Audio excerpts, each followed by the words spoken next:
ಶ್ರೀಗುರುಭ್ಯೋ ನಮಃ. ಪರಮಗುರುಭ್ಯೋ ನಮಃ. ಶ್ರೀಮದಾನಂದತೀರ್ಥಭಗವತ್ಪಾದಾಚಾರ್ಯ ಗುರುಭ್ಯೋ ನಮಃ. ನಮಃ ಶ್ರೀಪಾದರಾಜಾಯ ನಮಸ್ತೆ ವ್ಯಾಸಯೋಗಿನೇ ನಮಃ ಪುರಂದರಾರ್ಯಾಯ ವಿಜಯಾರ್ಯಾಯತೆ ನಮಃ. ಗೋಪಪ್ರಕರಸಂಕಾಶಂ ಗೋಪಾಲಾರ್ಚನತತ್ಪರಂ ಗೋದೇವ ವಂದ್ಯಪಾದಾಬ್ಜಂ ಗೋಪಾಲಾಖ್ಯ ಗುರುಂ ಭಜೆ.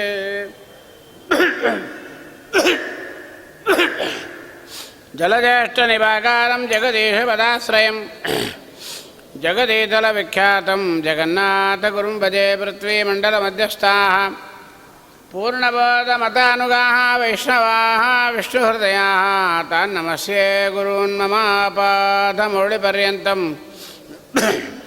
ಗುರುಣಾಮಾಕೃತಿಂ ಸ್ಮರೇತ್ ತೇನ ವಿಘ್ನಾಃ ಪ್ರಣಶ್ಯಂತಿ ಸಿದ್ಧ್ಯಂತಿ ಚ ಮನೋರಥಾಃ.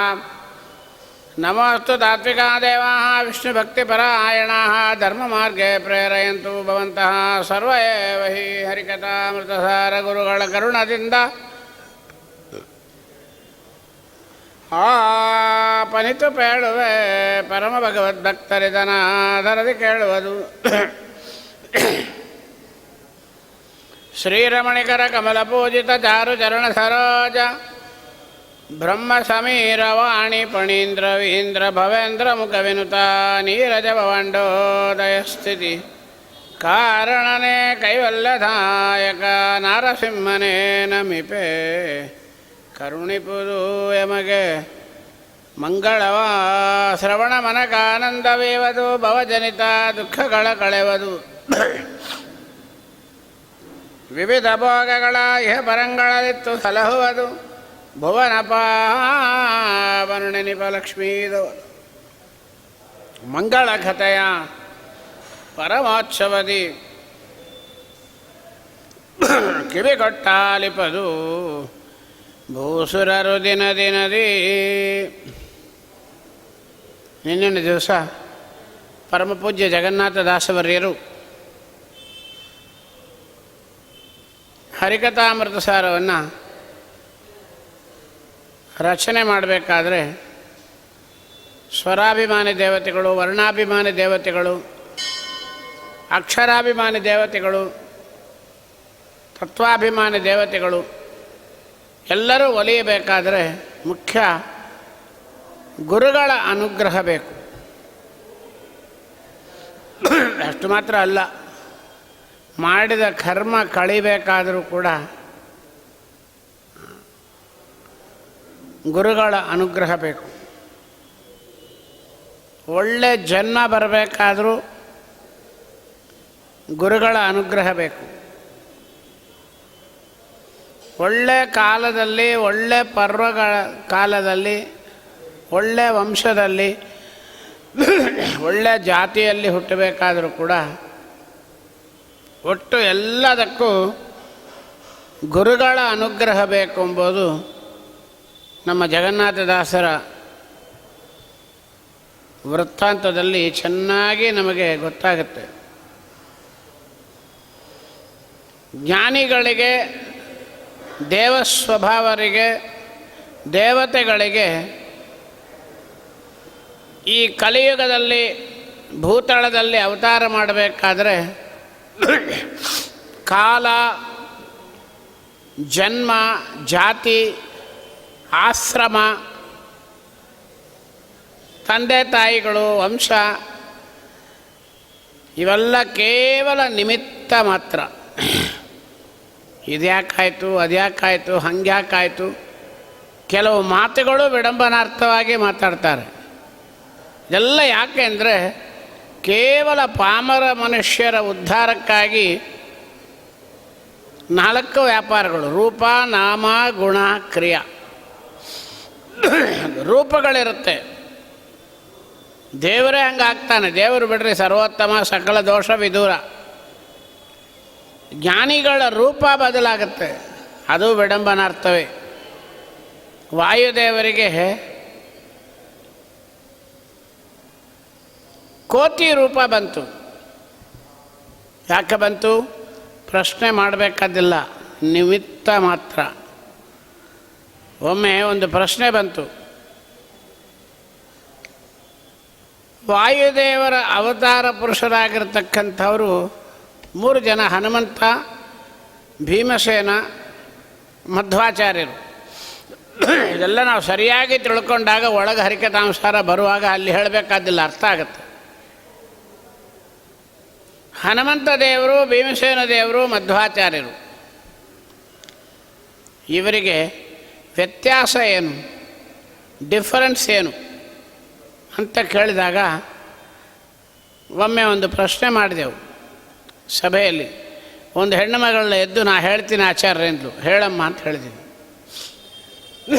ಹನುಮಂತ ದೇವರಿಗೆ ಬಾಲ ಇತ್ತು, ಭೀಮಸೇನ ದೇವರಿಗೆ ಮೀಸೆ ಇತ್ತು, ಮಧ್ವಾಚಾರ್ಯರಿಗೆ ಎರಡೂ ಇಲ್ಲ ಅಂದರು. ಸಾಕ್ಷಾತ್ ವಾಯುದೇವರು ಪೂರ್ಣ ಅವತಾರ, ಅವರಿಗೆ ಅವೆಲ್ಲ ಬೇಕಾಗೇ ಇಲ್ಲ. ಕೋತಿ ರೂಪ ನಿಮಿತ್ತ ಮಾತ್ರ, ಜಾಗೃತಿ ಮಾಡಿದ ರೂಪ ನಿಮಿತ್ತ ಮಾತ್ರ.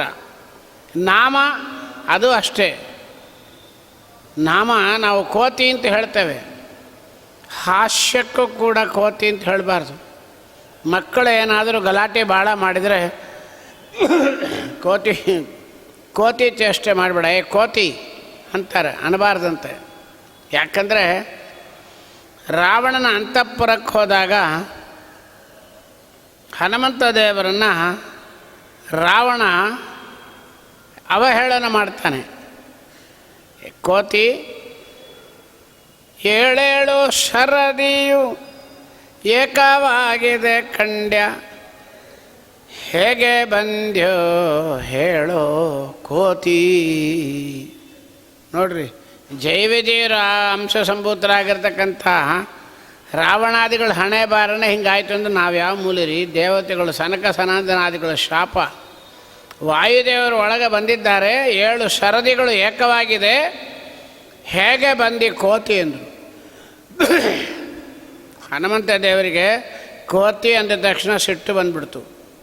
ಅಂತಾರೆ, 7 ಶರದಿಯು 7 ಕಾಲಿವೆ ನನಗೆ, ದಾಟಿ ಬಂದೆನೋ ಕೇಳೋ ಭೂತ. ನಾನು ಕೋತಿ ಆದರೆ ನೀನು ಭೂತ ಅಂದರು. ಹಾಗೆ ರೂಪ ಅಷ್ಟೇ, ನಾಮ. ಹನುಮಂತ ಬೇರೆ ಅಲ್ಲ, ಮಧ್ವಾಚಾರ್ಯರು ಬೇರೆ ಅಲ್ಲ. ವ್ಯಾಸರಾಜರು ಚಂದ್ರಿಕಾದಿ ಗ್ರಂಥಗಳು ಬರೀಬೇಕಾದ್ರೆ ಮಧ್ಯ ಒಂದು ಕಡೆ ಕೋಟ್ ಮಾಡ್ತಾರೆ. ಅವರು ಹೇಳಿದ ಮಾತನ್ನು ಆಚಾರ್ಯರು ಸರ್ವಮೂಲದಲ್ಲಿ ಹೇಳಿದ್ದಾರೆ, ಆಚಾರ್ಯರ ಭಾಷ್ಯದಲ್ಲಿ ಹಿಂಗಿದೆ ಅಂತ ಹೇಳಿ ಆಚಾರ್ಯರ ಭಾಷ್ಯವನ್ನು ನಮಗೆ ಕೋಟ್ ಮಾಡಿ ಉದಾಹರಣೆ ಮಾಡಿ ಹೇಳ್ತಾರೆ. ಅಲ್ಲಿ ವ್ಯಾಸರಾಜರು ಇತಿ ಶ್ರೀಮದಾನಂದತೀರ್ಥ ಭಗವತ್ಪಾದಾಚಾರ್ಯ ಭಾಷೆ ವಾಕ್ಯೆ ಹನುಮಂತ ಹೇಳಬೇಕಾಗಿತ್ತು. ವ್ಯಾಸರಾಜರಂತಾರೆ ಇತಿ ಶ್ರೀ ಹನುಮದ್ ಭಾಷ್ಯ ಅಂತ ಬರೀತಾರೆ. ಹನುಮಂತ ಭಾಷ್ಯ ಮಾಡಿದ್ನೇನು ಅಂದರೆ ವ್ಯಾಸರಾಜರ ಅಭಿಪ್ರಾಯ, ನಮಗೆ ಉಪದೇಶ ಏನು? ಹನುಮಂತ ಬೇರೆ ಅಲ್ಲ, ಭೀಮಸೇನ ದೇವರು ಬೇರೆ ಅಲ್ಲ. ರೂಪ, ನಾಮ. ಇನ್ನೊಂದು ಅಂತಾರೆ ವಿಜಯರಾಯರು, ಮಧ್ವಾಚಾರ್ಯನ ಹೇಳುವಾಗ ಅಂತಾರೆ, ಮಂಡೆ ಬೋಳಾಗಿ ಭೂಮಂಡಲವ ತಿರುಗಿದ ಕಂಡವರು ಯಾತರು ಈತನ ಲೀಲೆಯ. ನಾನು ಮೊದಲೇ ವಿಜ್ಞಾಪನೆ ಮಾಡ್ಕೊಂಡಿದ್ದೀನಿ. ಪರಮ ಪವಿತ್ರವಾದ ಶ್ರೇಷ್ಠವಾದ ಮಠ ಸಂಸ್ಥಾನ ನಮ್ಮ ಚಂದ್ರಿಕಾಚಾರ್ಯರು. ಹರಿದಾಸ ಸಾಹಿತ್ಯ ನರಹರ ತೀರ್ಥರು, ಶ್ರೀಪಾದ ತೀರ್ಥರು ಬೆಳೆದರೆ ಅದನ್ನು ಮುಂದಕ್ಕೆ ಸಾಗಿಸಿದವರು ನಮ್ಮ ವ್ಯಾಸರಾಜರು. ಆಚಾರ್ಯರು, ಲಕ್ಷ್ಮೀದೇವಿ, ನರಹರ ತೀರ್ಥರು, ಶ್ರೀಪಾದರಾಜರು ಎಲ್ಲ ಹರಿದಾಸ ಸಾಹಿತ್ಯವನ್ನು ಎತ್ತಿ ಹಿಡಿದ ಮೂಲ ಪುರುಷರು. ಒಪ್ಕೊತೀವಿ, ಸರ್ವಾತ್ಮನ ಅದು ಸತ್ಯ. ಲಕ್ಷ್ಮೀದೇವಿಯಿಂದ, ವಾಯುದೇವರಿಂದ, ನರಹರ ತೀರ್ಥರಿಂದ ಶ್ರೀಪಾದರಾಜರವರೆಗೆ ಹರಿದಾಸ ಸಾಹಿತ್ಯವನ್ನು ಚೆಂದಾಗಿ ಕೊಟ್ಟರು ನಮಗೆ. ಸತ್ಯ ಅದು. ಆದರೆ ಅವರಿಗೂ ವ್ಯಾಸರಾಜರಿಗೂ ಸಂಬಂಧ ಏನು ಅಂದರು. ದಾಸರು ಹೇಳ್ತಾರೆ, ಈಶ ಮುನಿಗಳಿದ್ದೇನು ಮಾಡಿದರು, ವ್ಯಾಸಮುನಿ ಮಧ್ವಮತವನ್ನು ಉದ್ಧರಿಸಿದನಲ್ಲದೆ ಏನ್ರಿ ಬೇರೆಯವರೆಲ್ಲ ಏನು ಮಾಡಲಿಲ್ವಾ ಅಂದರು. ಯಾಕೆ? ಆ ಮಧ್ವಾಚಾರ ಸಿದ್ಧಾಂತವನ್ನು ಎಲ್ಲರೂ ಕನ್ನಡ ಸಾಹಿತ್ಯದಲ್ಲೇ ಕೊಟ್ಟರು. ವ್ಯಾಸರಾಜರು ಏನು ಮಾಡಿದರು, ನಾವು ಕೊಟ್ಟು ಹೋದರೆ ಸಾಲದು, ಮುಂದೆ ಬೆಳೆಸಬೇಕು ಅಂಥೇಳಿ ಎರಡೂ ವ್ಯಕ್ತಿಗಳನ್ನು ಕೊಟ್ಟರು. ಒಂದು ಪುರಂದರದಾಸರು, ಇನ್ನೊಂದು ಕನಕದಾಸರು. ಎಲ್ಲರೂ ಇವತ್ತು ನಂಬುದು ಹಾಗೆ ಆಗಿದೆ. ಹಾಡುಗಳು ನಾವು ಹೇಳ್ತೇವೆ, ನಾವು ಪ್ರವಚನ ಮಾಡ್ತೀವಿ, ನಾವೇನೋ ಜ್ಞಾನಗಳನ್ನು ಸಂಪಾದನೆ ಮಾಡಿದ್ದೀರಿ. ಆದರೆ ಇನ್ನೊಬ್ಬರಿಗೆ ಹಚ್ಚೋದು ಭಾಳ ದೊಡ್ಡ ಗುಣ. ವ್ಯಾಸರಾಜರು ಮಾಡಿದ್ದು ಅದೇ ದೊಡ್ಡದು. ಪುರಂದರದಾಸರು ಕನಕದಾಸರನ್ನು ಬಿಚ್ಚಿ ನಮಗೆ ಕೊಟ್ಟ ಪೂತಾತ್ಮರು ವ್ಯಾಸರಾಜರು. ಅಂದರೆ ಅದನ್ನೇ ಅಂದರು, ಈಶುಮುನಿಗಳಿದ್ದೇನು ಮಾಡಿದರು, ಎಲ್ಲರೂ ವ್ಯಾಸಮುನಿ ಮಧ್ವಮತವನ್ನು ಉದ್ಧರಿಸಿದನಲ್ಲದೆ. ಅರ್ಥ ಸರಿಯಾಗಿ ಮಾಡಬೇಕು ಹರಿದಾಸ ಸಾಹಿತ್ಯವನ್ನು. ಈ ಕೃತಿಯನ್ನು ನೋಡಿದಾಗ ಈಶುಮುನಿಗಳಿದ್ದೇನು ಮಾಡಿದರು ಹಾಗೆ ಬ್ಲಂಡರಾಗಿ ಅರ್ಥ ಮಾಡಲಿಕ್ಕೆ ಹೋಗಬಾರ್ದು. ಅರ್ಥ ಸರಿಯಾಗಿ, ಅದಕ್ಕೆ ನೀನು ಹೇಳಿದೆ, ಸ್ವರಾಭಿಮಾನಿಗಳು, ವರ್ಣಾಭಿಮಾನಿಗಳು, ಅಕ್ಷರಾಭಿಮಾನಿಗಳು ಸರಿಯಾಗಿ ಅನುಗ್ರಹ ಇದ್ದನ್ನು ಸರಿಯಾಗಿ ಮಾತಾಡ್ಲಿಕ್ಕೆ ಬರುತ್ತೆ. ದೊಡ್ಡವರ ಕೃತಿ ಅರ್ಥ ಹೇಗೆ ಮಾಡಬೇಕು. ಈಶು ಮುನಿಗಳದ್ದೇನು ಮಾಡಿದರು, ಏನು ಮಾಡಿದರು, ಆಚಾರ್ಯರ ಸಿದ್ಧಾಂತವನ್ನು, ವೇದಗಳನ್ನು, ಪುರಾಣಗಳನ್ನು, ಇತಿಹಾಸಗಳನ್ನು ಪ್ರಾಕೃತ ಕನ್ನಡ ಭಾಷೆ ಒಳಗೆ ಏನು ಮಾಡಿದರೋ ಅದನ್ನು ವ್ಯಾಸಮುನಿ ಮುಂದೆ ಪೀಳಿಗೆಗೆ ಉದ್ಧಾರ ಮಾಡಿದ ಅಂತ ಅರ್ಥ ಮಾಡಬೇಕು ಹೊರತಾಗಿ ಈಶು ಮುನಿಗಳಿದ್ದೇನು ಮಾಡಿದರು ಹುಚ್ಚುಚ್ಚಾಗಿ ಅರ್ಥ ಮಾಡಿದರೆ ಅಂತಂತ ತಮಸ್ಸಾಗುತ್ತೆ. ತಾತ್ಪರ್ಯ ಸುಧಾದಿ ಗ್ರಂಥಗಳು ಅಧ್ಯಯನಕ್ಕೆ ಎಷ್ಟು ಇಂಪಾರ್ಟೆಂಟ್ ಕೊಡ್ತೇವೋ ಅಷ್ಟೇ ಕೊಡಬೇಕು. ಈಶು ಮುನಿಗಳಿದ್ದು ಮಧ್ವಮತವನ್ನು ಏನೇನು ಉದ್ಧಾರ ಮಾಡಿದ್ರೋ ಅದನ್ನೆಲ್ಲ ವ್ಯಾಸಮುನಿ ಮಧ್ವಮತವನ್ನು ಉದ್ಧರಿಸಿದ ಅಂದ್ರೇನು, ಮುಂದೆ ಹೋಗತಕ್ಕಂಥ ಸಂದರ್ಭದಲ್ಲಿ ಹಾಕಿದರು.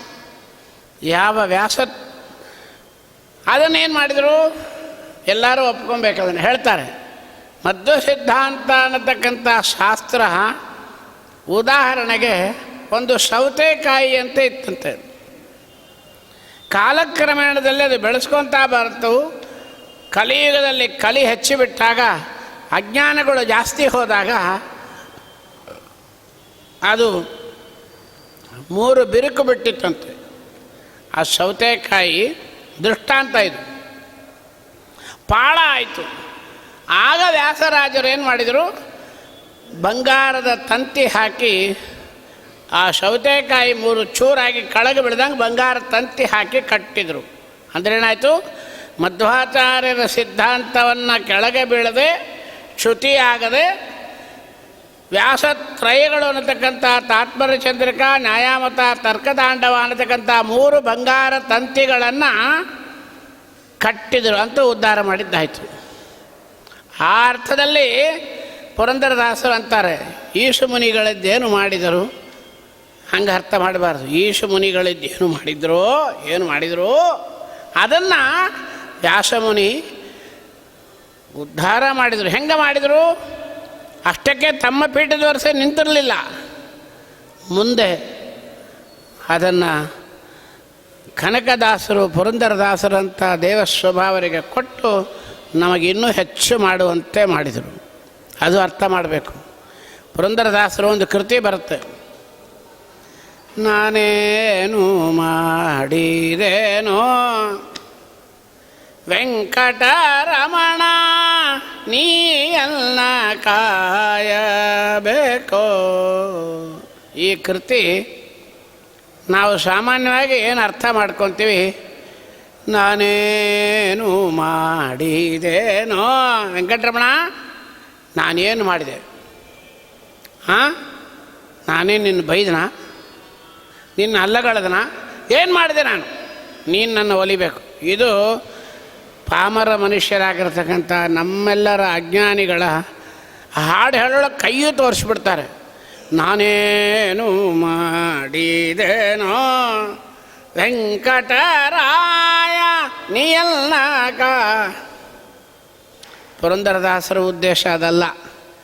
ಏನು ಅರ್ಥ ಅಲ್ಲಿ? ನಾನೇನು ಭಾವ ರಾಗ ತಿರುಗಿಸ್ಬಾರ್ದು. ರಾಗ ಸರಿಯಾಗಿದ್ದರೆ ಸಾಹಿತ್ಯ ಒಳಗೆ ಬರುತ್ತೆ. ನಾನೇನು ಮಾಡಿದೇನೋ ಸ್ವಾಮಿ, ಜಪ ಮಾಡಿದನ, ಏಕಾದಶಿ ಉಪವಾಸ ಮಾಡಿದನ, ನಿನ್ನ ದೇವರ ಪೂಜೆ ಮಾಡಿದನ, ಭಾಗವತ ಶ್ರವಣ ಮಾಡಿದನ, ಸರಿಯಾಗಿ ಸ್ನಾನ ಮಾಡಿದನ, ಏನು ಮಾಡಿದೆ ಸ್ವಾಮಿ? ಆದರೂ ಕೂಡ ನೀನೇನು ದುಷ್ಟ ಕಾರ್ಯ ಮಾಡಿದಾಗ್ಯೂ ಇಷ್ಟನಾಗೆ ಎನ್ನ ನಾನೇನು ಮಾಡಿದೆನೋ? ಏನು ಮಾಡಿದೆ ಸ್ವಾಮಿ ನಾನು? ಏನು ಮಾಡಿದೆ ಅಂದರೆ ಅವನ್ನಲ್ಲ, ನಾವು ಏನೂ ಮಾಡಿಲ್ಲ ಅಂತ ಭೀಷ್ಮಾಚಾರ್ಯಗೆ ನಾಳೆ ಹೇಳ್ತಾರೆ. ಅಂಥದ್ದು ಮಾಡಿದಾಗ ನಾನೇನು ಮಾಡಿದೆ ಸ್ವಾಮಿ? ಏನು ಮಾಡಿದೆ? ಎಲ್ಲ ಅನಾಚಾರಗಳು, ಎಲ್ಲ ಅಪಶಬ್ದಗಳು, ಸಾಧನೆಯೇ ಇಲ್ಲ. ಆದರೂ ಕೂಡ ಸ್ವಾಮಿ ನೀನು ಉದ್ಧಾರ ಮಾಡಬೇಕೆಂಬ ಕೃತಿಯೊಳಗೆ ಅಲ್ಲಿ ನಮ್ಮನ್ನು ಅನುಗ್ರಹ ಮಾಡಬೇಕು. ಎಲ್ಲ ಹಂಗೆ ಮುಂದೆ ಸಾಹಿತ್ಯ ಬಂದಾಗ ಬೆಳೆಸೋಣ. ಈಗ ವಿಷಯಕ್ಕೆ ಬರೋಣ. ಹರಿಕಥಾಮೃತ ಸಾರದಲ್ಲಿ ನಮಗೆ ಬೇಕಾಗಿದ್ದು ಗುರುಗಳ ಅನುಗ್ರಹ. ವ್ಯಾಸರಾಜರು ಅದಕ್ಕಾಗಿ ಸಾಹಿತ್ಯವನ್ನು ಕೊಟ್ಟು ನಮಗೆ ಉದ್ಧಾರ ಮಾಡಿದರು. ಮಹಾಭಾರತಾದಿ ಗ್ರಂಥಗಳನ್ನು ಸಾಮಾನ್ಯ ರೀತಿಯಲ್ಲಿ ನಮಗೆ ಕೈಗೆ ಕೊಟ್ಟ ಪೂತಾತ್ಮರು. ಇಡೀ ದ್ರೌಪದಿ ವಸ್ತ್ರಾಭರಣದಿಂದ ವಿದುರ ಹಾಲು ಕುಡಿದವರಿಗೆ ಕಂಸನ ಅಂತಃಪುರದಲ್ಲಿ ಕೃಷ್ಣ ಪ್ರವೇಶ ಮಾಡಿದಾಗ ಅವ ಒಂದು ಬಿಲ್ಲು ಬಿಟ್ಟಾಗ ಆ ಬಿಲ್ಲನ್ನು ಒಡೆದು ಹಾಕಿ ಕಂಸ ಹೆದರ್ಕೊಂಡು ಎಷ್ಟು ವ್ಯಾಪಾರ. ಮಹಾಭಾರತದ ಕೇವಲ ಒಂದು 10 ಅಧ್ಯಾಯಗಳನ್ನು ಸರೀಸಾಗಿ ಉದ್ಧಾರ ಮಾಡಿ ನಮ್ಮಂಥವ್ರ ಬಾಯಿನ ತರಿಸ್ತಾರೆ. ಅದೇ ವ್ಯಾಸರಾಜರ ಸ್ಟೈಲ್. ಮುರಳೀಧರನೆ ಬಾರೋ ಕೃಷ್ಣ ಮುರಳೀಧರನೆ ಬಾರೋ. ಅರ್ಥ ಬೇಕಾಗೇ ಇಲ್ಲ, ಬೇಕಾದರೆ ಕೊನೆಗೆ ಹೇಳೋಣ. ವ್ಯಾಸರಾಜರು ಹರಿದಾಸ ಸಾಹಿತ್ಯ ವ್ಯಾಸರಾಜರು ಹಾಕಿದ ಹುಟ್ಟು, ಅದರ ಸ್ಟೈಲಿ ನೋಡಿಬಿಟ್ರೆ ಹರಿಕಥಾಂಸಾರ ಹೆಂಗೆ ಅವ್ರ ಬಾಯಿಂದ ಹೊರಗೆ ಬಂತು. ಅವರು ಮಾಡಿದ ಆಶೀರ್ವಾದ ಜಗನ್ನಾಥದಾಸರ 988 ಪದ್ಯಗಳಲ್ಲಿ ಹರಿಕಥಾಂಸಾರ ಹೊರಗೆ ಹೆಂಗೆ ಬಂತು? ಅದಕ್ಕೆ ವ್ಯಾಸರಾಜರು ಯಾಕೆ ಕಾರಣರಾದರು? ವ್ಯಾಸರಾಜರಿಗೆ ಏನು ಅಂತ ಮಹತ್ವ, ಸಾಹಿತ್ಯದ ಬೆಲೆ ಇತ್ತು ಎಂಬುದನ್ನು ವ್ಯಾಸರಾಜರ ಸಾಹಿತ್ಯದಲ್ಲಿ ನೋಡಬೇಕು ನಾವು. ಮುರಳೀಧರನೆ ಬಾರೋ ಏನು ತಲಿ ಕರದ ಸ್ತ್ರೀ ಅಳ್ಯಾರೋ, ಅವಳುಡಿನರಿಗೆ ಪಿಡಿದಲ್ಯಾರೋ, ಆಕಳನ್ನ ಮುರಿದ ಧೀರಲ್ಯಾರೋ. ಚಂದ್ರಿಕಾದಿ ಗ್ರಂಥಗಳನ್ನು ಎಷ್ಟು ಕಷ್ಟಪಟ್ಟು ಅಧ್ಯಯನ ಮಾಡಿ ಅರ್ಥ ಆಗದೆ ತಲೆ ಹೊಡ್ಕೊತಾ ಇದ್ದಾರೋ ಅಷ್ಟೇ ಶ್ರಮ ಹರಿದಾಸ ಸಾಹಿತ್ಯಕ್ಕೂ ಇದೆ. ಇನ್ನೂ ಕೆಲವರು ವ್ಯಾಸರಾಜರ ಸಾಹಿತ್ಯಗಳನ್ನು ಪಂಡಿತರ ಮುಂದೆ ಇಟ್ಟಿದ್ದೇವೆ, ಹೊರಗೆ ಬರ್ತಾ ಇಲ್ಲ. ಅಷ್ಟು ದೊಡ್ಡದು ನಮ್ಮ ವ್ಯಾಸರಾಜರ ಸಾಹಿತ್ಯ. ಮುರಳೀಧರನೆ ಬಾರೋ ಏನು ತಲೆ ಕರದ ಸ್ತ್ರೀ ಅಳ್ಯಾರೋ, ಅವಳುಡಿನರಿಗೆ ಪಿಡಿದಲ್ಯಾರೋ, ಆಕಳನ್ನ ಮುರಿದ ಧೀರಲ್ಯಾರೋ, ಅವನ ಸೋದರನ ಪಿತನ ಸೋದರ ನೀನಲ್ಲದೆ ಬರದಿ ಪಾಲಿಸೋ ದೋಷರಹಿತನೆ, ಜರೆ ಮಗನ್ನ ಮುರಿದವಲ್ಲ ದ್ವೇಷಿಯ ವರಧ್ವಜಲ್ಲ ವೈರಿಯಲ್ಲ ವಾಹಕ, ಸುರಪಸುತನ ಪಿತನ ಗಿರಿಯ ದಾಸನು ಪರಮ ಭಕ್ತನು ಪಾಲನು ಕೊಡಲು ಸವಿದುಂಡು, ಮುರಿಯ ಬಿಲ್ಲನು ದುಷ್ಟನು ಬೆದರೆ ಸಭೆಯೋಳು, ಪರಮ ತಂತ್ರನು ಶ್ರೀ ಕೃಷ್ಣ ಎಂಬುವ ಸಿರಿವರಬಾ. ಏನು ಸಾಹಿತ್ಯ! ಎಲ್ಲೋ ಪುಸ್ತಕ ಇಟ್ಕೊಂಡು 3 ಗಂಟೆ ಹೊತ್ತು ಕಂಪ್ಯೂಟ್ರ್ ಇಟ್ಕೊಂಡು ಒದ್ದಾಡಿ ಅಳಿಸಿ ಮಾಡಿ ಆಲೋಚನೆ ಮಾಡಿ ಬರೆದದ್ದಲ್ಲ ವ್ಯಾಸರಾಜರು. ಯಾವ ಅವಸ್ಥೆ, ದಾಸರು ಹೇಳ್ತಾರೆ ಹರಿಕಥಾಂಸಾರದಲ್ಲಿ, ಆವ ಅವಸ್ಥೆಗಳು ಬರಲಿ ಶ್ರೀವರಣ ಸಂಭಾವಿಸುತ್ತ ಪೂಜಿಸುತ್ತ ಮೋದಿಪರಿಗುಂಟೇನೋ ಭವದುಃಖಾದಿ ದ್ವಂದ್ವಗಳು. ಆವ ಅವಸ್ಥೆಗಳು ಬರಲಿ. ಯಾವ ಅವಸ್ಥೆ? ಹರಿವಾಣದಲ್ಲಿ ಬಂಗಾರದ ತಟ್ಟೆ ಒಳಗೆ ಕೃಷ್ಣ ಎಗರಿ ಕುಣಿತಾ ಇದ್ದಾನೆ.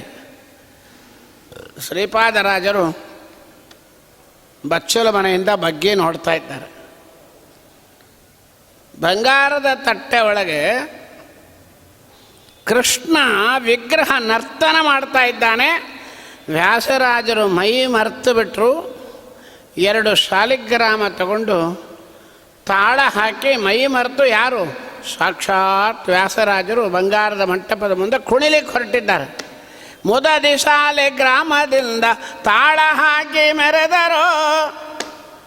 ಈ ಅವಸ್ಥೆ ಒಳಗೆ ಬಂದ ಸಾಹಿತ್ಯ ನೋಡ್ರಿ ಹೆಂಗಿದೆ. ಮುರಳೀಧರನೆ ಬಾರೋ. ಯಾರು? ಯಾವನೋ ಫ್ಲೂಟ್ ಹುಡ್ಕೊಂಡ ಫ್ಲೂಟ್ ಕಚೇರಿ ಅವನಲ್ಲ. ಮುರಳೀಧರನೆ ಬಾರೋ ಕೃಷ್ಣ ಮುರಳೀಧರನೆ ಬಾರೋ. ಏನು ತಲಿ ಕರದ ಸ್ತ್ರೀ ಅಳ್ಯಾರೋ. ದ್ರೌಪದಿ ಅವಳುಡಿ ನೆರಿಗೆ ಪಿಡಿದಲ್ಯಾರೋ. ದುಶ್ಯಾಸನ ಆಕಳನ್ನ ಮುರಿದ ಧೀರಲ್ಯಾರೋ. ಭೀಮ ಅವನ ಸೋದರನ ಅರ್ಜುನ, ಪಿತನ ಇಂದ್ರನ, ಸೋದರನ ಪಿತನ ಸೋದರ ಉಪೇಂದ್ರ, ನೀನಲ್ಲದೆ ಬರದಿ ಪಾಲಿಸೋ ದೋಷರಗಿತನೆ.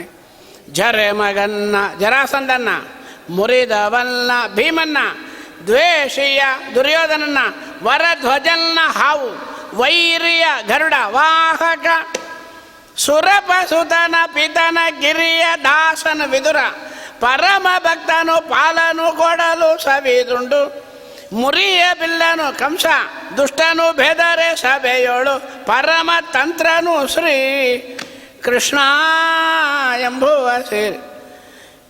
ಇಷ್ಟು ಸಾಹಿತ್ಯ ಮೂರ್ತಿಗಳು ದೇವ ಸ್ವಭಾವರು ಜಗನ್ನಾಥದಾಸರಿಗೆ ಆಶ್ರಯ ಕೊಟ್ಟದ್ದರಿಂದ ಬಂದದ್ದೇ 988. ಹರಿಕಥಾಂಸಾರ ನಿಧಾನವಾಗಿ ಹೇಳ್ರಿ ಇದ್ರು, ಹೀಗೆ ಹೇಳಬೇಕು. ಹರಿಕಥಾಮೃತಸಾರಕ್ಕೆ ಮೂಲ ಯಾರು? ರಿಮೋಟ್ ಕಂಟ್ರೋಲ್ ಯಾರು ಅಂತಾರೆ? ಪೂರ ವ್ಯಾಸರಾಜರು. ವ್ಯಾಸರಾಜರ ಸಾಹಿತ್ಯ ಅನಂತವಾಗಿದ್ದರೆ ಒಂದು ಚೂರು ಹರಿಕಥಾಮೃತಸಾರದಲ್ಲಿ ಇಳಿದು ಬಂದಿದೆ ಅಂತಂತಾರೆ. ಇಡೀ ವ್ಯಾಸರ, ಅದಕ್ಕೆ ಹೇಳಿದೆ ರೂಪ ನಾಮ ಗುಣ ಕ್ರಿಯೆಗಳು. ಇಲ್ಲಿ ದಾಸರು ಹರಿಕಥಾಮೃತಸಾರದಲ್ಲಿ ಅದನ್ನೇ ಹೇಳ್ತಾರೆ. ನಾವು ಮೊದಲು ಅದನ್ನೇ ಹೇಳಿದ್ದೇವೆ. ರೂಪ ನೋಡಬಾರ್ದು, ಗುಣ. ಇವತ್ತು ಗೊಂದಲ ಆಗ್ತಾ ಇದೆ. ರಾಘವೇಂದ್ರ ಸ್ವಾಮಿಗಳು ಎಲ್ಲಿ ಹುಟ್ಟಿದರು? ಭುವನಗಿರಿ, ತುಂಡೀರ ದೇಶ ಅಂದರೆ ಕಾವೇರಿ ಪೂಂಪಟ್ಟಿನ. ನಿಮಗೆ ಹಾಕ ತಲೆಸೂಲಿ. ಅವ್ರು ಎಲ್ಲಿ ಹುಟ್ಟಿದ್ರೇನ್ರಿ? ಅವ್ರು ಹುಟ್ಟಿದ್ದೇ ಒಂದು ಜಾಗ, ಬೆಳೆದಿದ್ದೇ ಒಂದು ಜಾಗ, ಓದಿದ್ದೇ ಒಂದು ಸ್ಥಳ, ಆಶ್ರಮ ತಗೊಂಡಿದ್ದು ಒಂದು ಸ್ಥಳ, ಅಧ್ಯಯನ ಮಾಡಿದ್ದೊಂದು ಸ್ಥಳ, ಕೊನೆಗೆ ನಿಂತಿದ್ದು ಮಂತ್ರಾಲಯ. ನಾವು ಕೊಡೋದೇನು? ಒಂದು ತೆಂಗಿನಕಾಯಿ 200 ರೂಪಾಯಿ ಪರಿಮಳ ಪ್ರಸಾದ ತೊಗೊಂಡು ಬಂದುಬಿಡ್ತೀವಿ. ನಿಮ್ಮ ಹಣೆ ಬಾರ ಮಾಡೋದು ಅರ್ಧ ಪ್ರದಕ್ಷಿಣೆ, ಅದರೊಳಗೆ ಅವಲಕ್ಕಿ ಒಗ್ಗರಣೆ 1 kg ತಿಂದು ಮಾಡೋರಿಗೆ ಆ ಮಹಾನುಭಾವರು ಎಲ್ಲಿ ಹುಟ್ಟಿದ್ರೇನ್ರಿ? ದೇವಸ್ವಭಾವರು. ದಾಸರಂತಾರೆ, ಆವ ದೇಹವ ಕೊಡಲಿ ಆವ ದೇಶದೊಳಿರಲಿ. ಮಂಗಳಾಚರಣ ಸಂಧಿಯಲ್ಲಿ ಮಧ್ವಾಚಾರ್ಯನ ಕೋಟ್ ಮಾಡಬೇಕಾದ್ರೆ ಜಗನ್ನಾಥದಾಸರು ಒಂದು ಮಾತಂತಾರೆ, ಕ್ಷಿತಿಯೊಳಗೆ ಮಣಿಮಂತ ಮೊದಲಾದ ಅತಿ ದುರಾತ್ಮರು 120 ಗುಭಾಷ್ಯವ ರಚಿಸೆ. ನಡುಮನೆ ಎಂಬ ಬ್ರಾಹ್ಮಣನ ಸತಿಯ ಜಠರದೊಳು. ಹೆಸರೇ ಹೇಳಲಿಲ್ಲ. ನಡುಮನೆ ಬ್ರಾಹ್ಮಣ ಯಾರು? ಅವಳ ಸತಿ ಯಾರು? ನಿಂಗೆ ಯಾಕಾದ್ರೆ ಒಡವೆ ಅಂದರು. ನಡುಮನೆಯ ಬ್ರಾಹ್ಮಣ ಅಂದರೆ ಯಾಕೆ ನಡುತ್ತಿಲ್ಲಾಯ ಮಧ್ಯಗೇಹ ಭಟ್ರ ಅಷ್ಟೇ ಹೋಗು. ನಡುಮನೆಯ ಬ್ರಾಹ್ಮಣ ಅವನ ಸತಿ ವೇದವತಿ. ಅದನ್ನು ತೊಗೊಂಡು ಏನು ಮಾಡ್ತಿ? ಜಠರದೊಳು ಅವತರಿಸಿ. ಗರ್ಭಾದಿವಾಸ ಇಲ್ಲ. ಮಧ್ವಜಿ ಹೇಳುತ್ತೆ, ಒಳಗೆ ಹೋಗಿ ಚಕ್ಕಂತ ಹೊರಗೆ ಬಂದ್ಬಿಟ್ರಂತೆ. ಯಾರು? ಭಾರತೀ ರಮಣ ವಾಯುದೇವರು. ಮಧ್ವಾಭಿಧಾನದಿ ಮಧ್ವಾಚಾರ್ಯದ ಹೆಸರಿನಿಂದ. ಇಷ್ಟನ್ನು ಹೇಳಬೇಕಾದ್ರೆ ಅವರ ರೂಪ ನೋಡಬೇಡ್ರಿ, ಅವರ ನಾಮ ನೋಡಬೇಡ್ರಿ, ಅವರ ಗುಣ ಮಧ್ವಾಚಾರ್ಯ ಯಾರು? ವಾಯುದೇವರ? ಹೆಂಗೆ? ಅದನ್ನು ನಮ್ಮಂಥ ಪಾಮರ ಮನುಷ್ಯರು ನರಕಕ್ಕೆ ಹೋಗಬಾರ್ದು ಅಂಥೇಳಿ ಅಪಾರ್ಥ ಮಾಡ್ಕೊಬಾರ್ದು ಅಂತ ಪವಾಡ ಮಾಡಿ ತೋರಿಸಿಬಿಟ್ರು. ನಾನೇ ಭೀಮ. 5,000 ಬಾಳೆಹಣ್ಣು, 2,000 ಹಾಲು ಕೊಡ ಅಟ್ಟ ಟೈಮ್. ಒಂದು ಬಾಳೆಹಣ್ಣು ತಂದಿಟ್ಕೊಂಡು 4 ದಿನ ತಿಂತೀವಿ. ಒಂದೇ ದಿನ ಗಳಿಗೆ ಒಳಗೆ 5,000 ಬಾಳೆಹಣ್ಣು ಸುಲಿದು ತಿಂದಿದ್ದಾರೆ. 2,000 ಕೊಡ ಹಾಲು ಏಕ್ದಮ್ ಕುಡಿದಿದ್ದಾರೆ. ಕುಡಿದು ನೋಡ್ರಿ ಗೊತ್ತಾಗುತ್ತೆ. ಅಂಗುಷ್ಟ ಮಾತ್ರ ಜಠರ ನಿಧಾಯ. ನಾವು ಭೀಮಸೇನ ದೇವರ ಅವತಾರ ಪುರುಷರು. ಬಂಡಿ ಅನ್ನವ ಉಂಡಿತು ಕೂಸು ಅಂತ ಏನು ಹೇಳ್ತೀರಿ? ಸಾಕ್ಷಾತ್ ಭೀಮನ ಅವತಾರ. ಇನ್ನು ಕೋತಿ ಹೇಳ ಅಂದರು. ಬದರಿಕಾಶ್ರಮಕ್ಕೆ ಹೋಗುವಾಗ ಬೆಟ್ಟಕ್ಕೆ ಹಾರಿ ತೋರಿಸ್ಬಿಟ್ರು ನಾನೇ ಹನುಮಂತ ಅಂತ. ಇಷ್ಟು ರೂಪ, ನಾಮ, ಗುಣ, ಕ್ರಿಯಾ. ಆ ಗುಣ ಕ್ರಿಯಾ ಎರಡು ಬಹಳ ದೊಡ್ಡದು. ಮಧ್ವಾಚಾರ್ಯರಾದ ಮೇಲೆ ಮಣಿಮಂತನಾಗಿ ಬಂದು ಆ ಮಣಿಮಂತ ಅನ್ನತಕ್ಕಂಥ ದೈತ್ಯ ಇವರನ್ನು ಬಿಡಬಾರ್ದು, ಹೆಂಗಾದರೂ ಸಾಯಿಸಬೇಕು ಅಂತ ಲಾಸ್ಟ್ ಅಟೆಂಪ್ಟು. ಎಲ್ಲ ವಾಕ್ಯಾರ್ಥ ಕೃಷ್ಣಾರ್ಪಣೆ ಆಗೋಯ್ತು. ಒಂದು ಸೋತಾಯಿತು. ಇವರು ನನಗೆ ಬಿಡಬಾರ್ದು ಅಂಥೇಳಿ ಕೊಂದೇ ಬಿಡ್ತೀನಿ ಅಂತೇಳಿ ಹಾವಿನ ರೂಪ ತಗೊಂಡು ನಾಟಕದಲ್ಲಿ ಬಂದಿದ್ದಾನೆ ಮೋಸ ಮಾಡಲಿಕ್ಕೆ. ಆ ಹಾವಿನ ರೂಪದಲ್ಲಿ ಒಳಗೆ ನಿಂತು 21,600 ಹಂಸಮಂತ್ರ ಜಪ ಶ್ವಾಸ ಬಿಡಿಸೋರು ಇವರೇ. ಗೊತ್ತಿಲ್ಲ ದೈತ್ಯನಿಗೆ. ಬರಬೇಕಾದ್ರೆ ಎಲ್ಲರೂ ಹಾವು ಹಾವು ಅಂತರಂತೆ. ಮಧ್ವಾಚಾರ್ಯ ಅಂದರು ಇದು ಹಾವಲ್ಲ, ಇದು ಮಣಿಮಂತನಿಗೆ ದೈತ್ಯ ಬರ್ತಾ ಇದ್ದಾನೆ ಅಂಥೇಳಿ ತನ್ನ ಪಾದದಿಂದ ಹಾಕಿ ಸಂಹಾರ ಮಾಡಿದರು. ಅಂದರೆ ಅವರ ಕ್ರಿಯೆ ಎಂಥದ್ದು. ಅಪ್ಪನಿಗೆ ಸಾಲಗಾರ ಬಂದಾಗ ಸಣ್ಣ 4 ವರ್ಷದ ಬಾಲಕ ಹುಣಸೆ ಬೀಜ ಕೊಟ್ಟು ಬಂಗಾರದ ಕಾಸು ಆದ ಮೇಲೆ, ಹೌದೋ ಇಲ್ಲೋ, ಒಂದು ಕುಕ್ಕರ್ ಮುಚ್ಚಿಬಿಟ್ರೆ ನಮ್ಮಿಂದ ತೆಗಿಲಿಕ್ಕೆ ಬರಲ್ಲ, ಏರ್ ಟೈಟ್ ಆಗಿದ್ರೆ. ಬೆಟ್ಟದಂಥ ಕಲ್ಲುಗಳನ್ನು ಹಾಲು ಮೊಸರು ಪಾತ್ರೆಗೆ ಮುಚ್ಚಿಟ್ಟ ವ್ಯಕ್ತಿಗಳಂದ ಮೇಲೆ ರೂಪ, ನಾಮ, ಗುಣ, ಕ್ರಿಯೆಗಳು ಬರಬೇಕಾದ್ರೆ ಇದಕ್ಕೆಲ್ಲ ಅನುಗ್ರಹ ಏನು? ಗುರುಗಳ ಅನುಗ್ರಹ ಬೇಕು. ಇಲ್ಲಿ ನಿನ್ನೆ ಅದನ್ನೇ ಹೇಳಿದರು ವ್ಯಾಸತೀರ್ಥರು. ಇಲ್ಲಿ ನಮಗೊಂದು ಸಂಶಯ ಬರುತ್ತೆ. ಜಗನ್ನಾಥದಾಸರು ಪ್ರಾರಬ್ಧ ಕರ್ಮವನ್ನು ಅನುಭವಿಸಿದರು. ನಾವೆಲ್ಲ ಅರ್ಥ ಮಾಡಿಬಿಟ್ಟಿದ್ದೇವೆ, ಕನ್ಫರ್ಮ್ ಮಾಡಿದ್ದೇವೆ, ಪುಸ್ತಕಗಳಾಗೂ ಬಂದಿದೆ, ನಾವು ತಿಳ್ಕೊಂಡಿದ್ದಷ್ಟೇ. ವಿಜಯರಾಯರಿಗೆ ಸ್ವೋತ್ತಮರ ದ್ರೋಹ ಆಯಿತು, ಮಾಡಿದರು. ಹಾಗೇ ಆಗಲಿ ಅಂತ ಹೇಳಿದರು. ಹೊಟ್ಟೆ ನೋವು ಬಂತು. ಎಲ್ಲ ಕ್ಷೇತ್ರಗಳಿಗೂ ತಿರುಗಿ ಬಂದರು. ಚಿಪ್ಪಗಿರಿಗೆ ಹೋದರು, ಮತ್ತು ಉತ್ತನೂರಿಗೆ ಬಂದರು. ಅಲ್ಲಿಂದ ಉದ್ಧಾರ ಆಯಿತು. ಇದು ಹೆಂಗಿದು? ಸ್ವೋತ್ತಮರ ದ್ರೋಹನೇನು? ನಮ್ಮಂತಹ ಪಾಮರ ಮನುಷ್ಯರಿಗೆ ಸ್ವೋತ್ತಮರ ದ್ರೋಹ ಆದರೆ ಈ ರೀತಿ ಆಗುತ್ತೆ. ಪ್ರಾರಬ್ಧ ಕರ್ಮ ಇದೆ, ಇತ್ತು. ಅದು ಹೆಂಗೆ ಬದಲಾವಣೆ ಆಯಿತು? ಗುರುಗಳ ಅನುಗ್ರಹ. ವ್ಯಾಸರಾಜರು ಆಶೀರ್ವಾದ ಮಾಡಿ ಕಲಿಯುಗದಲ್ಲಿ ಜನ್ಮ ಬರಲಿಕ್ಕೆ ವ್ಯಾಸರಾಜರ ಕಾರಣ. ಭರತಖಂಡದಲ್ಲಿ ಜನ್ಮ ಬರಲಿಕ್ಕೆ ವ್ಯಾಸರಾಜರ ಕಾರಣ. ಒಳ್ಳೆ ವೈಷ್ಣವನಾಗಿ ಹುಟ್ಟಲಿಕ್ಕೂ ವ್ಯಾಸರಾಜರ ಕಾರಣ. ಸರ್ವಜ್ಞಾಚಾರ್ಯರ ಶಾಸ್ತ್ರದಲ್ಲಿ ಅಧಿಕಾರ ಬಂದಿದ್ದು ವಾದಿರಾಜರ ಕಾರಣ. ಎಲ್ಲರ ಆಶೀರ್ವಾದ ತಗೊಂಡು ಒಳಗೆ ಬಂದ ಮೇಲೆ ಈ ಹೊಟ್ಟೆ ನೋವು, ಸ್ವೋತ್ತಮರ ದ್ರೋಹ ಅವರಿಗೇನು ಮಾಡುತ್ತೆ? ಯಾಕೆ ಮಾಡಿತಲ್ಲ? ನಮ್ಮಂಥ ಪಾಮರ ಮನುಷ್ಯರಿಗೆ ಸ್ವೋತ್ತಮರ ದ್ರೋಹ ಅಂತ ಅನ್ನಬಾರ್ದು. ಸ್ವೋತ್ತಮರ ದ್ರೋಹ ಆದರೆ ಅದರ ಪರಿಣಾಮ ಹಿಂಗಾಗಿಬಿಡುತ್ತೆ ಎಂಬ ದೃಷ್ಟಿ ಒಳಗೆ ಪರಮಾತ್ಮ ಮಾಡಿದ ನಾಟಕ. ನಾವು 5 ವಿಷಯದಲ್ಲಿ ದೇವರನ್ನು ಅಲ್ಲಗಳೆಯತಕ್ಕಂಥ ಸಂದರ್ಭ ಬಂದುಬಿಡುತ್ತೆ. ಹಣ ಜಾಸ್ತಿ ಬಂದು ಕೋಟ್ಯಾಂತರ ರೂಪಾಯಿ ಐಶ್ವರ್ಯ ಬಂದುಬಿಟ್ರೆ ಭಗವಂತನ ಸ್ಮರಣೆ ಇಲ್ಲದೇ ಇದ್ದರೆ ಏನಾಗುತ್ತೆ? ಮನೆಗೆ ಬರ್ತಾರೆ, ಹೋಮ ಇದೆ, ಮಠಕ್ಕೆ ಬರಬೇಕು. ಅವನೇನಂತಾನೆ, ಭಾಳ ಬಿಸಿಯಾಗಿದ್ದೀನಿ, 1 ನಿಮಿಷ ಕೂಡ ನಂಗೆ ಪುರುಸತ್ತಿಲ್ಲ. ಆಗಲಿ, ನೀವೇನೋ ಒಳ್ಳೆಯದು ಮಾಡ್ತಾಯಿದ್ದೀರಿ, ಏನು ಮಾಡಬೇಕು? ಹೋಗಿರೋರು ಪಾಪ ಪತ್ರಿಕೆ ಕೊಡ್ತಾರೆ, ದೊಡ್ಡ ಸೇವಾ, ಆರಾಧನಾ ಸೇವಾ 30,000 ರೂಪಾಯಿ ನಂದು ಮಾಡಿಬಿಡ್ರಿ, 30,000 ರೂಪಾಯಿ ಕೊಟ್ಟುಬಿಡ್ತೀನಿ ರಾಯರಿಗೆ, ಆದರೆ ಪ್ರಸಾದ ತಂದು ಮನೆಗೆ ಕೊಡ್ರಿ, ನನ್ನಿಂದ ಬರಲಿಕ್ಕಾಗೋಲ್ಲ ಅಂತಾನೆ. ನಿನ್ನ 30,000 ರೂಪಾಯಿ ಬೇಕಾಗಿತ್ತೇನು ರಾಯರಿಗೆ? ಪ್ರೆಸೆಂಟ್ ಬೇಕು. ಎಷ್ಟೇ ರೂಪಾಯಿ ಇರಲಿ ಅವರು ದೇವ್ರ ಹತ್ರ ಬರೋದಿಲ್ಲ. ದರಿದ್ರ ಇರ್ತಾನೆ, ಅವ ಅಂತಾನೆ ದೇವರು ಕೊಳ್ಳಿ ಸರ್, ದೇವರು ಪೀಸ್ ಆಫ್ ಮೈಂಡ್ ಕೊಳ್ಳಿ, ಮಠಕ್ಕೆ ಬರ್ತೀನಿ ಅಂತಾನೆ. ದರಿದ್ರ ಬರೋದೇ ಇಲ್ಲ, ಶ್ರೀಮಂತ ಅಂತೂ ಬರೋಲ್ಲ, ಇಬ್ಬರೂ ಬರೋಲ್ಲ. ಇನ್ನೂ ಮಧ್ಯ ಇಬ್ಬರಿದ್ದಾರೆ. ಪ್ರವಚನ ಮಾಡ್ತೀರಾ ಅಂದರೆ ಏನು ಕೊಡ್ತೀರಿ? ಈಗ ಅದು ಹೋಯ್ತು, ಈಗ ವ್ಯವಸ್ಥೆ ಮಾಡೋರೇ ಕೇಳಿಬಿಡ್ತಾರೆ ಏನು ಕೊಡ್ಬೇಕು ನಿಮಗೆ ಅಂತ. ವ್ಯಾಪಾರ ಮಾಡ್ತಾರೆ, ವ್ಯಾಜ ಆಗತ್ತೆ.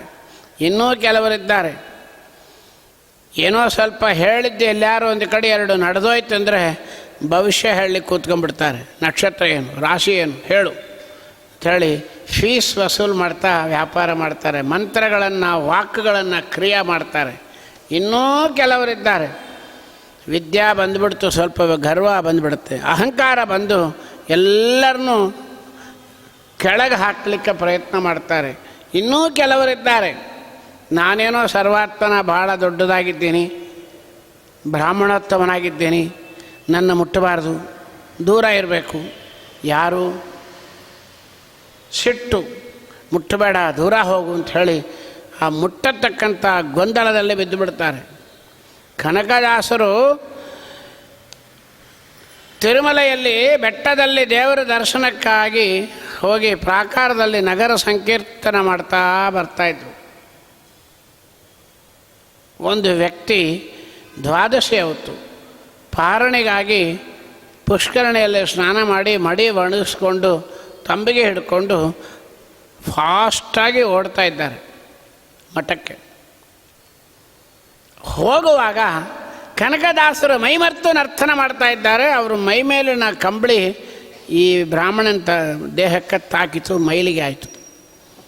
ಆ ಬ್ರಾಹ್ಮಣ ಕನಕದಾಸರನ್ನು ಸಿಕ್ಕಾಪಟ್ಟೆ ಬಾಯಿಗೆ ಬಂದಂಗೆ ಬೈದ್ಬಿಟ್ಟಂತೆ. ಬುದ್ಧಿ ಇಲ್ಲ, ದ್ವಾದಶಿ ನಿನ್ನೆಲ್ಲ ಉಪವಾಸ, ನಾನು ಹೋಗ್ತಾ ಇದ್ದೀನಿ ಮುಟ್ಟಿಬಿಟ್ಟು ಮೈಲಿಗೆ ಆಗೋಯ್ತು, ಬಾಯಿಗೆ ಬಂದಂಗೆ ಬೈದ್ರೆ ಕನಕದಾಸರು ಅಂತಾರಂತೆ, ಕ್ಷಮ ಮಾಡಿರಿ, ದಯವಿಟ್ಟು ಕ್ಷಮ ಮಾಡಿರಿ ಅಂತ ಹೇಳಿದರು. ಆಯಿತು. ಆ ಬ್ರಾಹ್ಮಣ ಮತ್ತೆ ಪುಷ್ಕರಣಿಗೆ ಹೋಗಿ ಸ್ನಾನ ಮಾಡಬೇಕು ಅಂತ ಪುಷ್ಕರಣಿಯೊಳಗೆ ಇಳಿತಾ ಇದ್ದರೆ ಇವರಿಗಿನ್ನ ಮುಂಚೆ ಕನಕದಾಸರು ಹೋಗಿ ಸ್ನಾನ ಮಾಡಿ ನಿಂತ್ಕೊಂಡಿದ್ದಾರೆ. ಇಲ್ಲಿ ಯಾಕೆ ಬಂದು? ನನಗೆ ಮೈಲಿಗೆ ಆಯಿತು, ನಾನು ಸ್ನಾನಕ್ಕೆ ಬಂದೆ, ನೀ ಯಾಕೆ ಬಂದಿ ಅಂತ ಕೇಳಿದರು. ಕನಕದಾಸರು ಅಂದರು, ಕ್ಷಮ ಮಾಡಬೇಕು, ನೀವು ನಮ್ಮ ಮೇಲೆ ಮುಟ್ಲೇ ಇಲ್ಲ, ರೇಗಾಡಿದಾಗ ಎಷ್ಟು ಬೈದ್ರಿ. ಆಗ ಯಾವನೊಬ್ಬ ಪತಿತ ಚಂಡಾಳ ನಿಮ್ಮನ್ನು ಆಲಿಂಗನ ಮಾಡ್ಕೊಂಡ್ಬಿಟ್ಟಿದ್ದ, ನಿಮ್ಮ ಬ್ರಾಹ್ಮಣತ್ವ ಹೋಗಿಬಿಟ್ಟಿತ್ತು, ನಿಮ್ಮ ಸಂಭಾಷಣೆ ನಾನು ಮಾಡಿದ್ದರಿಂದ ನನಗೆ ಮೊದಲು ಮೈಲಿಗೆ ಆಯಿತು, ಅಪ್ಪನ ದರ್ಶನಕ್ಕೆ ಹೋಗ್ಲಿಕ್ಕಾಗಿ ನಾನು ಸ್ನಾನ ಮಾಡ್ತಾಯಿದ್ದೀನಿ ಅಂದರು. ಕ್ಷಮ ಆಯಿತು ಅಂಥೇಳಿ ಕಾಲು ಹಿಡ್ಕೊಂಡ್ರಂತೆ. ಕನಕದಾಸರ ಚರಿತ್ರದಲ್ಲಿ ನಾವು ನೋಡ್ತೇವೆ. ಬರೀ ಮುಳುಗಿದ ಕ್ಷಣಕ್ಕೆ ಮಡಿ ಬರೋಲ್ಲ, ಶುದ್ಧಿ ಇರಬೇಕು. ದಾಸರು, ಕನಕದಾಸರು ಅದನ್ನು ಹೇಳಿ ತೋರಿಸ್ತಾರೆ. ಹೀಗೆ ವಿದ್ಯಾ ಮದ, ತಪಸ್ಸಿನ ಮದ, ಮಂತ್ರದ ಉಚ್ಚಾರಣೆಯ ಬಲ, ದರಿದ್ರದ ಶೋಕ, ಹಣದ ಬಲ, 5 ಕಾರಣದಲ್ಲಿ ನಾವು ಭಗವಂತರನ್ನು, ಶ್ರೋತ್ತಮನನ್ನು ಅಲ್ಲಗಳೆಯದ್ದು ನರಕಕ್ಕೆ ಹೋಗಿಬಿಡ್ತೀವಿ ಅಂಥೇಳಿ ಕರುಣಾಮೂರ್ತಿಯಾಗಿರ್ತಕ್ಕಂಥ ಕೃಷ್ಣ ಪರಮಾತ್ಮ 5 ಜನನ ಹೊರಗೆ ಕಳಿಸ್ತಾನೆ. ನೀವು ಹೋಗಿ ನಾಟಕ ಮಾಡಿರಿ. ಶ್ರೀಮಂತರಿಗೆ ಪುರಂದರದಾಸರಾಗಿ ಹೋಗ್ರಿ ಶ್ರೀಮಂತಿಕೆಗೆ, ದರಿದ್ರರಿಗೆ ವಿಜಯದಾಸರಾಗಿ ಹೋಗ್ರಿ, ಮಂತ್ರದ ತಪಸ್ಸಿನ ಮಾರಾಟಕ್ಕೆ ಗೋಪಾಲದಾಸರಾಗಿ ಹೋಗ್ರಿ, ವಿದ್ಯಾಗರ್ವಕ್ಕೆ ಜಗನ್ನಾಥದಾಸರಾಗಿ ಹೋಗ್ರಿ, ಯಾವ ಮಡಿ ಮೈಲಿ ಗೊಂದಲಕ್ಕೆ ಕನಕದಾಸರಾಗಿ ಹೋಗ್ರಿ ಅಂಥೇಳಿ 5 ಜನ ನಮಗೆ ಮಾಡಿದ ಮಾರ್ಗದರ್ಶನದ ಮಾಡಲು ಹೊರತಾಗಿ ಇದು ಸುತರಾಮ್ ದೇವ ಸ್ವಭಾವರು, ಅವರ ವಿಷಯಕ್ಕೆ ನಾವು ಹೋಗಲಿಕ್ಕೆ ನಮಗೆ ಯೋಗ್ಯತೆ ಇಲ್ಲ ಎಂಬುದನ್ನು ಹೇಳ್ತಾ, ಇಂಥ ಜಗನ್ನಾಥದಾಸರು, ಶ್ರೀನಿವಾಸಾಚಾರ್ಯರು ಹೊಟ್ಟೆ ನಾವು ಅನುಭವಿಸಿದ್ರು ಅಂತಂದರೆ ಸರ್ವಾತ್ಮನ ಇಲ್ಲ. ಒಳಗೆ ಬರುತ್ತೆ, ರಹಸ್ಯ ಒಳಗೆ ಬರ್ತಾ ಇದೆ. ರಾಘವೇಂದ್ರ ಸ್ವಾಮಿಗಳು ದರಿದ್ರ ಅನುಭವಿಸಿದರು, ನೋಡಿದ್ದೇವೆ ನಾವು. ರಾಘವೇಂದ್ರಜಿ ಹೇಳುತ್ತೆ, ಚಿನ್ನೆ ವಸ್ತ್ರೆ ಭಿನ್ನ ಪಾನಿ ಅಪಾತ್ರೆ, ಹರಕು ಬಟ್ಟೆ ಒಡಕು ತಂಬಿಗೆ. Is it right? ದಾರಿದ್ರ್ಯರಾಗುವರು 3 ವಿಧದಿಂದಲೇ. ಮಾಡಿದ ಕರ್ಮಕ್ಕೆ ದರಿದ್ರರಾಗಬೇಕು. ರಾಘವೇಂದ್ರ ಸ್ವಾಮಿಗಳು ಹಿಂದೆ ಮಾಡಿದ ಕರ್ಮ ಏನು? ಕಂಬದಿಂದ ನರಸಿಂಹದೇವರನ್ನ ತೋರಿಸಿದ್ದ, ಬಾಗ್ಲಿಗೆ ರಾಜರಾಗಿ ಭೀಮಸೇನ ದೇವರನ್ನ ಒಲಿಸಿದ್ದ, ವ್ಯಾಸರಾಜರಾಗಿ ಬಂಗಾರ ತಟ್ಟೆಗಳ ಕೃಷ್ಣನ ಒಲಿಸಿದ್ದ. ಯಾವುದೂ ಇಲ್ಲ. ಹಾಗಾದ್ರೆ ಯಾಕೆ ಬಂತು? ಅರ್ಥ ದೊಡ್ಡವರ ವಿಷಯದಲ್ಲಿ ಆಲೋಚನೆ ಮಾಡಿ ನೋಡಬೇಕು. ದರಿದ್ರ ದೇವತೆ ಕಲಿ ಹೆಂಡತಿ ಅಲಕ್ಷ್ಮಿ ಒಮ್ಮೆ ಹೋಗಿ ಪ್ರಾರ್ಥನೆ ಮಾಡಿದ್ದಾಳೆ ದೇವತೆಗಳನ್ನು. ಬರೀ ಅಧರ್ಮ, ಅನ್ಯಾಯ, ಅಸೂಯೆ, ಅಸತ್ಯ ಇದನ್ನು ನೋಡಿ ನೋಡಿ ನೋಡಿ ನೋಡಿ ನನಗೆ ಸಾಕಾಗಿ ಹೋಗಿದೆ. ಸ್ವಲ್ಪ ದಿನ ಒಳ್ಳೆ ಭಾಗವತ ಕೇಳಬೇಕು ಅಂತ ಪ್ರಾರ್ಥನೆ ಮಾಡ್ತಾಳೆ. ನಮಗೂ ಗುಪ್ಸೆ ಆಗುತ್ತೆ. ಭಾಳ ಮನೆಯೊಳಗೆ ಬೇಜಾರಾದರೆ ತಲೆಶೂಲಿ ಆಗಿದೆ, ಇವತ್ತು ಮಠಕ್ಕೆ ಹೋಗಿ ಸ್ವಲ್ಪ ಹೊತ್ತು ಪುರಾಣಕ್ಕೆ ಹೋಗಿ ಬರ್ತೀವಿ ಅಂತ ಹೇಳ್ತೀವಿ. ಅವಳು ಮಾಡಿಲ್ಲಂತೆ. ಒಂದಿನ ಹೋಗಿ ಬರೋಣ ಕೇಳಿದ್ಳು, ಎಲ್ಲಿ ಭಾಗವತ ಆಗುತ್ತೆ ಅಂತ. ಆಗ ಬ್ರಹ್ಮಾದಿ ದೇವತೆಗಳು ಹೇಳಿದ್ರಂತೆ, ಕಲಿಯುಗದಲ್ಲಿ ವೆಂಕಟನಾಥ ಅಂತ ಅವತಾರ ಮಾಡಿದ್ದಾನೆ. ನಿತ್ಯ ಭಾಗವತ ಪಾರಾಯಣವನ್ನು ಹೇಳಿಕೊಂಡು ಸತ್ಕರ್ಮಾನುಷ್ಠಾನ ನಿರತನಾಗಿದ್ದಾನೆ. ಅವನ ಹತ್ರ ಹೋದರೆ ನಿನಗೆ ಸ್ವಲ್ಪ ಭಾಗವತದ ಪರಿಚಯ ಆಗತ್ತೆ, ಮನಸ್ಸಿಗೆ ಸಮಾಧಾನ ಆಗತ್ತೆ ಅಂತ ಹೇಳಿದ ತಕ್ಷಣ ಯಾವ ಕುಂಭಕೋಣದಲ್ಲಿ ವೆಂಕಟನಾಥಾಚಾರ್ಯರು ಭಾಗವತ ಪಾರಾಯಣ ಮಾಡ್ತಾ ಕೂತಿದ್ದಾಗ ಆಗ ಒಳ್ಳೆ ಶ್ರೀಮಂತಿಕೆ ಇತ್ತು. ಬಂದ ತಕ್ಷಣ ತಿಳ್ಕೊಂಬಿಟ್ರು ಜ್ಞಾನಿಗಳು. ವಾಗ್ವೈಖರಿ ನಿಶ್ಚಿತ ಭವ್ಯಶೇಷ ನೋಡಿದ್ದಾರೆ ವೆಂಕಟನಾಥಾಚಾರ್ಯರು. ಅಲಕ್ಷ್ಮಿ ಬಂದಿದ್ದಾಳೆ. ನಾವಾದರೆ ಏನು ಮಾಡಿದೆವು? ಬಾಗಿಲು ತೆರೆದ್ರು. ಬಾ, ನಾವು ಭಾಗ್ಯದ ಲಕ್ಷ್ಮಿ ಅಂತ ಹೇಳ್ತೇವೆ, ಭಾಗ್ಯದ ಅಲಕ್ಷ್ಮಿ ಬಾ ಅಂತ ಕರೆದುಬಿಟ್ರು. ಯಾರು ಬಂದರೂ ರಾಗರ ಸನ್ನಿಧಾನ ಬಾಗಿಲು ತೆರೆದಿರುತ್ತೆ. ಒಳಗೆ ಬಂದರು. ಏನು ಬೇಕು ಅಂತ ಕೇಳಿದರು. ವೆಂಕಟನಾಥ, ನಿನ್ನ ಭಾಗವತದ ಧರ್ಮ ನಾನು ನೋಡಬೇಕು. ಕೂತ್ಕೊಂಡ್ರು, ಮಣೆ ಹಾಕಿ ಕೂಡಿಸ್ಬಿಟ್ರು. ಬಂದ ಮೇಲೆ ಅವಳ ಸ್ವಭಾವ ತೋರಿಸ್ಬಿಟ್ಲು. ದರಿದ್ರ ಬಂತು. ಸರಸ್ವತಿ ಒಂದು ದಿನ ಏಕಾಂತವಾಗಿ ರಾಯರು ಜಪಕ್ಕೆ ಕೂತಾಗ ಅವಳನ್ನ ಕರೆದು ಕೇಳಿಲ್ಲಂತೆ, ಏನಮ್ಮ ನೀನು ಭಾಗವತ ಕೇಳೋದು ಹೆಂಗಾರಿರಲಿ, ನಿನ್ನ ಒಂದು ಚರ್ಯದಿಂದ ನನ್ನ ಮನೆಯೇ ಖಾಲಿ ಆಗ್ತಾಯಿದೆ, ಎಷ್ಟು ದಿನ ಇನ್ನು ನೀನು ಭಾಗವತ ಕೇಳಬೇಕು ಅಂತಿದ್ದಿ ಅಂದ್ಲು. ಆಗ ಅವಳು ಹೇಳಿಲ್ಲಂತೆ, ನಿನ್ನ ಗಂಡ ತಂಜಾವೂರಿನಲ್ಲಿ ವೇದಾಂತ ಸಾಮ್ರಾಜ್ಯ ಪಟ್ಟಾಭಿಷಿಕ್ತನೇ ಹೊತ್ತಾಗ್ತಾನೋ ಆವತ್ತು ನಾನು ಬಿಟ್ಟು ಹೋಗ್ತೀನಿ ಅಂದ್ಲು. ಹಾಗೆ ವೆಂಕಟನಾಥಾಚಾರ್ಯರು ಕರ್ಮವನ್ನು ಅನುಭವಿಸಿದ್ದಲ್ಲ, ಕರ್ಮವನ್ನು ಬರೆ ಮಾಡಿಕೊಂಡ್ರು. ನಮ್ಮಂಥವ್ರಿಗೇನು ಉದ್ದಾಸ? ಎಷ್ಟೇ ಕಷ್ಟ ಬಂದರು, ಎಷ್ಟೇ ತಾಪತ್ರಯಗಳು ಬಂದರು, ಎಷ್ಟೇ ದರಿದ್ರ ಬಂದರು, ಎಷ್ಟೇ ಶ್ರೀಮಂತಿಕೆ ಬಂದರು, ಅದನ್ನೇ ಅಂತಾರೆ ಆವ ಅವಸ್ಥೆಗಳು ಬರಲಿ, ಭಾಗವತ ಧರ್ಮವನ್ನು ಬಿಡಬಾರ್ದು ಎಂಬುದನ್ನು ತೋರಿಸಲಿಕ್ಕೆ ಆದರ್ಶಪ್ರಾಯವಾಗಿ ವೆಂಕಟನಾಥಾಚಾರ್ಯರಿಂದ ಮುಖ್ಯ ಪ್ರಾಣದೇವರು ಮತ್ತು ಸ್ವಾಮಿ ಮಾಡಿದ ಒಂದು ಡಿಮಾನ್ಸ್ಟ್ರೇಷನ್ ನಾಟಕ ನಮಗೆ ಹೊರತಾಗಿ ರಾಯರು ಸುತರಾಮ್ ಅದನ್ನು ಇಲ್ಲ ಎಂಬುದನ್ನು ಹೇಳ್ತಾ, ರೂಪನಾಮ ಗುಣ ಕ್ರಿಯೆಗಳಿಂದ ಮಹಾಜ್ಞಾನಿಗಳ ಆಶೀರ್ವಾದ ಆದವರಿಗೆ ಈ ಹೊಟ್ಟೆ ನೋವು ಎಲ್ಲಿಂದ ಬಂತು ಅಂತಾರೆ. ದೊಡ್ಡ ಕೆಲಸವನ್ನು ಇಲ್ಲಿ ಮಾಡಿ ತೋರಿಸ್ತಾರೆ. ನಿನ್ನ ಸರ್ವತ್ರದಲ್ಲಿ ನೆನೆಯುವವರು ಅನ್ಯಕರ್ಮವ ಮಾಡಿದರೆ ಸರಿ ಪುಣ್ಯಕರ್ಮಗಳೆನಿಸುವು. ದಾಸರ ಮಾತು ಒಳಗೆ ಸರ್ವತ್ರದಲ್ಲಿ ನೆನೆಯುವವರು ಸುಧಾದಿ ಗ್ರಂಥಗಳನ್ನು ಅಕ್ಷರತಃ ಮುಖೋದ್ಗತಃ ಮಂಗಳ ಮಾಡಿ ಪಾರಾಯಣ ಮಾಡತಕ್ಕಂಥ ಶ್ರೀನಿವಾಸಾಚಾರ್ಯರು ಅನ್ಯಕರ್ಮ ನಮ್ಮ ದೃಷ್ಟಿ ಒಳಗೆ ಮಾಡಿದರು. ವಿಜಯರಾಯರನ್ನು ಅಲ್ಲಗಳೆದರು. ಸತ್ಪುಣ್ಯಕರ್ಮಗಳೆನಿಸುವು. ಸತ್ಪುಣ್ಯಕರ್ಮ ಆಯಿತು, ನಮಗೆ ಹರಿಕಥಾಂಸಾರ ಸಿಕ್ತು. ಅವತ್ತು ಶ್ರೀನಿವಾಸಾಚಾರ್ಯರು ವಿಜಯದಾಸರು ಕರೆದ ತಕ್ಷಣ ಎದ್ದು ಹೋಗಿ ಅಕ್ಕಿ ಹಾಕಿ ಕಾಲು ತೊಳೆದು ಅವ್ರ ಮನೆಗೆ ಊಟಕ್ಕೆ ಹೊಟ್ಟೋಗಿದ್ದರೆ ನಮಗೆ ಹರಿಕಥಾಂಸಾರವೇ ಇಲ್ಲ. ಸ್ವಾಮಿ ಮಾಡಿದ ನಾಟಕ ಎಂಬುದನ್ನು ತೋರಿಸ್ತಾ ಹಿಂದೆ ಮುಂದೆ ಎರಡೂ ಪುಣ್ಯ ಆಗಿದೆ ಅವರಿಗೆ. ನೋಡ್ರಿ ಎಷ್ಟು ಮಾತಾಡಿದ್ದಾನೆ. ಗುರುಗಳ ಅನುಗ್ರಹ ಆದರೆ ಎಲ್ಲವರಿಗೂ ಹೋಗುತ್ತೆ. ಯಾವ ವ್ಯಾಸರಾಜರ ಪರಿಪೂರ್ಣ ಆಶೀರ್ವಾದ ಜಗನ್ನಾಥದಾಸರಿಗೆ ಆಯಿತು, ಯಾವಾಗ? ಹಿಂದಿನ ಜನ್ಮದಲ್ಲಿ ಆಯ್ತಲ್ಲ, ಎಲ್ಲವರಿಗೆ ಬಂತಂದರು. ವೆಂಕಟರಮಣ ಬೇಡಿ ಆಂಜನೇಯನ ಗುಡಿ ಒಳಗೆ ಹುಗ್ಗಿ ನೀರು ಕುಡಿಸಿದ್ದಾನೆ. ಪಂಢರಾಪುರದಲ್ಲೇ ರುಕ್ಮಿಣಿ ಸಮೇತನಾಗಿ ಪಂಚಭಕ್ಷ ಪರಮಾನ್ನವನ್ನು ಬಂಗಾರದ ಎಲೆ ಹಾಕಿ ಬಡಿಸಿದ್ದಾನೆ. ಎಲ್ಲಿವರೆಗೆ ಬಂದಿದೆ ಗುರುಗಳ ಅನುಗ್ರಹ. ಇದನ್ನು ನಾವು ಆಲೋಚನೆ ಮಾಡಬೇಕು. ಇಷ್ಟು ದೊಡ್ಡ ವ್ಯಕ್ತಿಗಳು ನಮ್ಮ ಎಲ್ಲಿಂದ ಇವರಿಗೆ ಯಾರು ಅಂಕಿತ ಕೊಡಬೇಕು? ಅದು ದೊಡ್ಡದು. ಯಾಕಾಯಿತು? ಪಂಢರಾಪುರದಲ್ಲಿ ಚಂದ್ರಭಾಗಾ ನದಿ ತೀರದಲ್ಲಿ ಮುಳುಗಿ ಹೇಳುವಾಗ ಜಗನ್ನಾಥ ವಿಠಲ ಅಂತ ಅಂಕಿತ ಬಂತು. ಯಾಕೆ ಬಂತು? ಭಾಳ ದೊಡ್ಡದಿದು. ಯಾಕೆ ಬಂತು? ಯಾರಿಗೂ ಗೊತ್ತಾಗಿಲ್ಲ. ಗೊತ್ತಾಗಿದೆ ಹೇಳಲಿಕ್ಕೆ ಬರಲಿಲ್ಲ. ವ್ಯಾಸರಾಜರಂಥ ದೊಡ್ಡ ವ್ಯಕ್ತಿಗಳು ಆಶೀರ್ವಾದ ಮಾಡಿ, ಒಬ್ಬರಲ್ಲ, ವ್ಯಾಸರಾಜರು, ಪುರಂದರದಾಸರು, ವಾದಿರಾಜರು, ಕನಕದಾಸರು ಇವರೆಲ್ಲ ಆಶೀರ್ವಾದ ಮಾಡಿದ್ದಾರೆ ಅಂತ ಹೇಳಿ ವಿಜಯರಾಯರು ಗೋಪಾಲದಾಸರಿಂದ 40 ವರ್ಷ ಆಯುರ್ದಾನವನ್ನು ಮಾಡಿ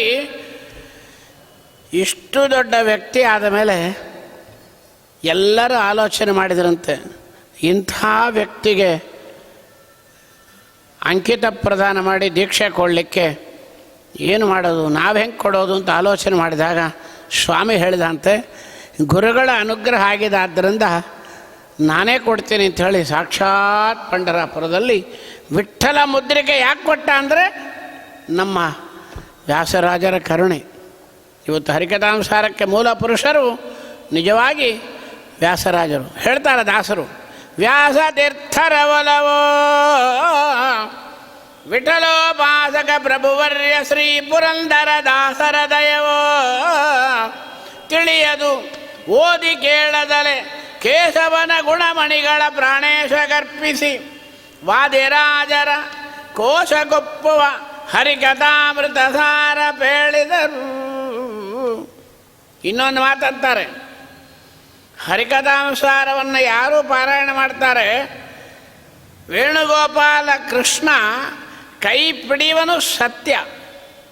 ಕೃಷ್ಣ ಬಂದು ನಮ್ಮನ್ನು ಅಂತ್ಯಕಾಲದಲ್ಲಿ ಕೈ ಹಿಡಿದು ಎತ್ಕೊಂಡು ಹೋಗ್ತಾನಂತೆ. ದಾಸರು ಅಂತಾರೆ, ಹೆಂಗಂದ್ರು ಸಾಕ್ಷಿ, ಯಾರನ್ನು ಎತ್ತಿದ್ದಾನೆ? ಜಗನ್ನಾಥ ದಾಸರು ಸುಳ್ಳಲ್ಲ, ಮೊದಲೇ ಹೇಳಿದ್ದೀವಿ. ಅಕ್ಷರಾಭಿಮಾನಿ ದೇವತೆಗಳು ಪ್ರತ್ಯಕ್ಷ ಆಗಿ ಆಡಿದ ಮಾತು. ಎಲ್ಲಿ ಯಾರನ್ನ ಕೈ ಹಿಡಿದು ಎತ್ತಿದ? ವ್ಯಾಸರಾಜರಿಗೆ. ಯಾವ ಗೋಪಾಲಕೃಷ್ಣನ ತಟ್ಟೆ ಒಳಗೆ ಕುಣಿಸಿ ಹಾಡಿಸಿ ಎಗರಿಸಿ ಮಾಡಿದ ಪೂತಾತ್ಮರಿಗೆ ಅಂತ್ಯಕಾಲದಲ್ಲಿ ಏನಾಯಿತು?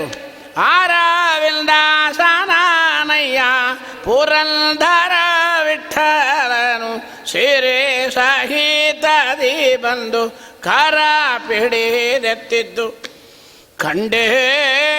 ನಾನೇ ವಿಟ್ನೆಸ್ ಅಂತಾರೆ ಪುರಂದರದಾಸರು.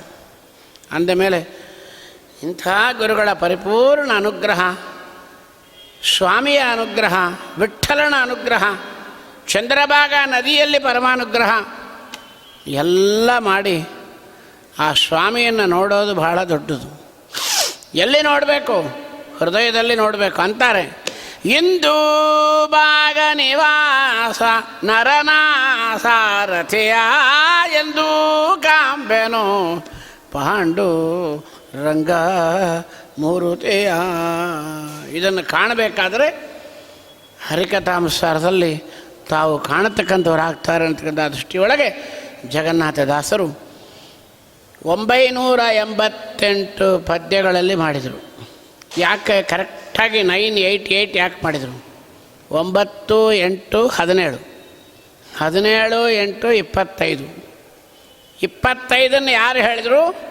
ಪಂಚಭೇದಾತ್ಮಕ ಪ್ರಪಂಚಕ ಪಂಚರೂಪಾತ್ಮಕನ ದೈವಕ ಪಂಚಮುಖ ಶಕ್ರಾದಿಗಳು ಕಿಂಕರರು ಶ್ರೀಹರಿಗೆ ಪಂಚವಿಂಶತಿ ತತ್ವ ತರತಮ ಪಂಚಿಗೆಗಳನ್ನು ಪೇಳ್ದ ಯಾರು? ಭಾವಿ ವಿರಿಂಚಿ ಎನಿಪ ಆನಂದ ತೀರ್ಥರ. ಮಧ್ವಾಚಾರ್ಯ ಏನು ಹೇಳಿದರು? 25 ತತ್ವಗಳ ವಿಸ್ತಾರಗಳನ್ನು ಏನು ಹೇಳಿದರು? ಆ ಮಧ್ವಾಚಾರ್ಯರ ತತ್ವಗಳಂತ 25 ತತ್ವಗಳ ವಿಸ್ತಾರವನ್ನು 9 + 8 + 8 25 ರೂಪದಲ್ಲಿ 988 ಪದ್ಯದಲ್ಲಿ ಕೊಟ್ಟರು. 32 ಸಂಧಿಗಳು ಯಾಕೆ ಮಾಡಿದರು ನೋಡ್ರಿ. ಎಲ್ಲ ವ್ಯಾಸರಾಜರೇ ಬೇರು. ಮುಖ್ಯಪ್ರಾಣದೇವರಿಗೆ 32 ಗುಣಗಳು, ವಾಯುದೇವರಿಗೆ 32 ಗುಣ. ಹರಿಕಥಾನುಸಾರವನ್ನು ಎಲ್ಲಿ ಅರ್ಪಣೆ ಮಾಡ್ತಾರೆ? ನಾವೇನೋ ಒಂಚೂರು ದೀಪದಾನ ಕೊಟ್ಟರೆ ಭಾರತೀಯ ರಮಣ ಮುಖ್ಯ ಪ್ರಾಣ ಅಂತರ್ಗತ ಮಾಡ್ತೀವಿ. ಇಷ್ಟೂ ದೊಡ್ಡ ಭಗವಂತನ ತತ್ವಗಳನ್ನು ಬರೆಯತಕ್ಕಂಥ ಜಗನ್ನಾಥದಾಸರು ಭಾರತೀಯ ರಮಣನಿಗೆ ಪ್ರೀತಿ ಆಗಲಿ ಅಂಥೇಳಿ 32 ಲಕ್ಷಣ ಪೂರಿತವಾಗಿರ್ತಕ್ಕಂಥ ವಾಯುದೇವರಿಗೆ ಅರ್ಪಣೆ ಮಾಡ್ತಾರೆ. ಅದನ್ನು ವ್ಯಾಸರಾಜರೇ ಅಂದರು. 6 ಮ್ಯಾಲೆ 2 ಲಕ್ಷಣದ ಮುರುತಿಲ್ದ ಪೂತಿಹ ಮುನಿವರೇಣ್ಯ ಯಾರಧೀರ ನಿನಗ ಕೇಳಧಾರುಣಿಯೋಳ್ ಗುರುವೇ ಸಾರಶಾಸ್ತ್ರವನೋರೆದ ಸರ್ವ 6 ಮೇಲೆ 2 ಸೊ ಭಾರತೀಯ ರಮಣ ಮುಖ್ಯ ಪ್ರಾಣ ಅಂತರ್ಗತನಾದ 25 ತತ್ವಗಳಿಗೆ ಒಡೆಯನಾಗಿರತಕ್ಕಂಥ ಭಾರತೀಯ ರಮಣ ಮುಖ್ಯ ಪ್ರಾಣ ಅಂತರ್ಗತನಾದ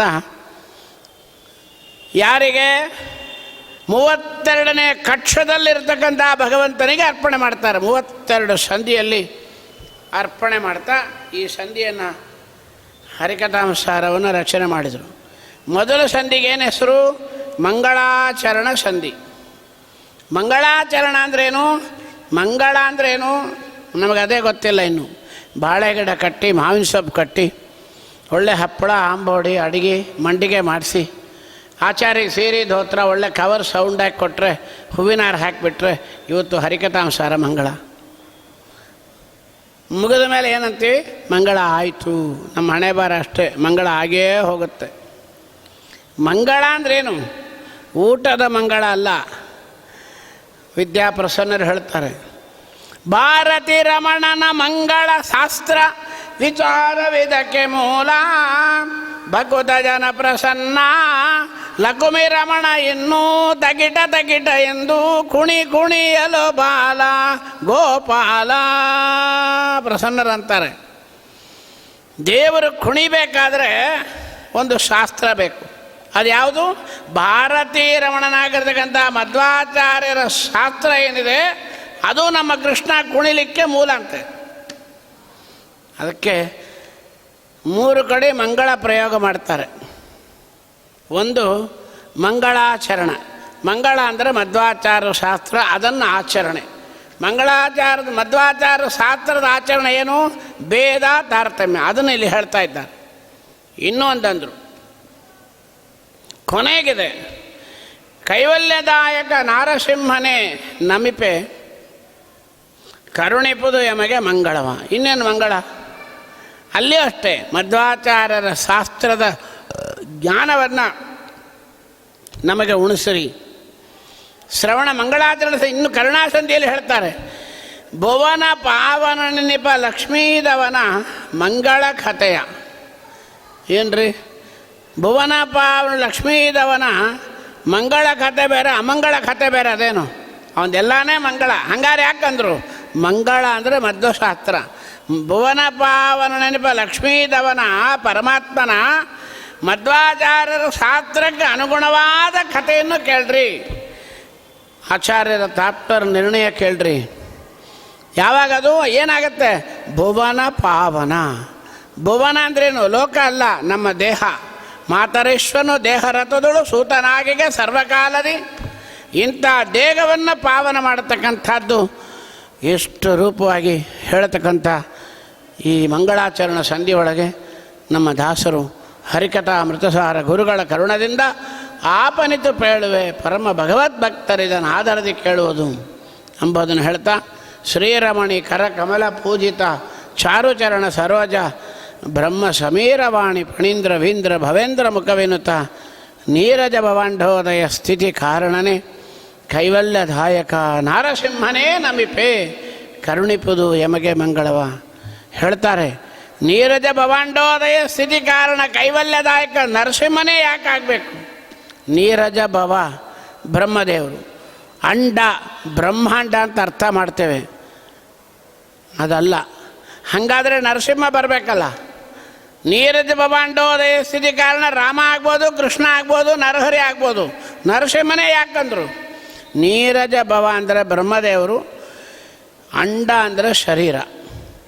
ಹಿರಣ್ಯಕಶಿಪು 1000 ವರ್ಷ ತಪಸ್ಸು ಮಾಡಿ ಅಸ್ಥಿ ಪಂಜರನಾಗಿ ಹುತ್ತದೊಳಗೆ ಅಡಗಿ ಹೋಗಿದ್ದಾಗ ದೇವತೆಗಳು ಪ್ರಾರ್ಥನೆ ಮಾಡಿ ಬ್ರಹ್ಮದೇವರು ಬಂದು ಹುತ್ತ ಮೇಲೆ ಬೆಳೆದೋಗಿದೆ, ಹಿರಣ್ಯಕಶಿಪುವಾಗ ಅಸ್ಥಿ ಪಂಜರನಾಗಿ ದೇಹ ಒಣಗಿ ಹೋಗ್ತಾ ಇದೆ.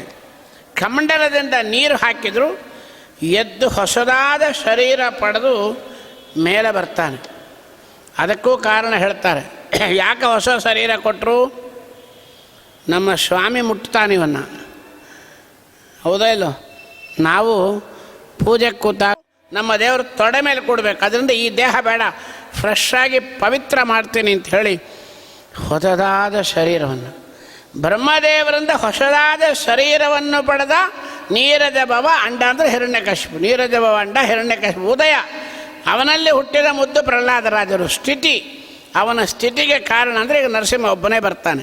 ಕೈವಲ್ಯದಾಯಕ, ಮೋಕ್ಷ ಕೊಡೋರು ರಾಮಾದಿ ಕೃಷ್ಣ ರೂಪಗಳು ಎಲ್ಲ ಇದ್ದರೂ ಕೂಡ ಪ್ರತಿಯೊಬ್ಬರ ಜೀವರಾಶಿಯಲ್ಲಿ ಎಲ್ಲರ ದೇಹದಲ್ಲಿ 80,725 ರೂಪದಿಂದ ಅಪಮೃತ್ಯುವನ್ನು ಪರೆ ಮಾಡಿ ಸಕಲ ಸಾಧನವನ್ನು ಮಾಡುತ್ತಾನೆ. ಸುಷುಮ್ನ ನಾಡಿಯಲ್ಲಿದ್ದು ಗೋಪಾಲದಾಸ್ ಹೇಳ್ತಾರೆ, ಭೀಷಣ ನೆನೆಸಿ ಕ್ಷುದ್ರ ದೋಷ ಮೃತ್ಯುಗೆ ಮೃತ್ಯು ಸುಷುಮ್ನ ನಾಡಿ ಸ್ಥಿತ ವಿಭುವೇ.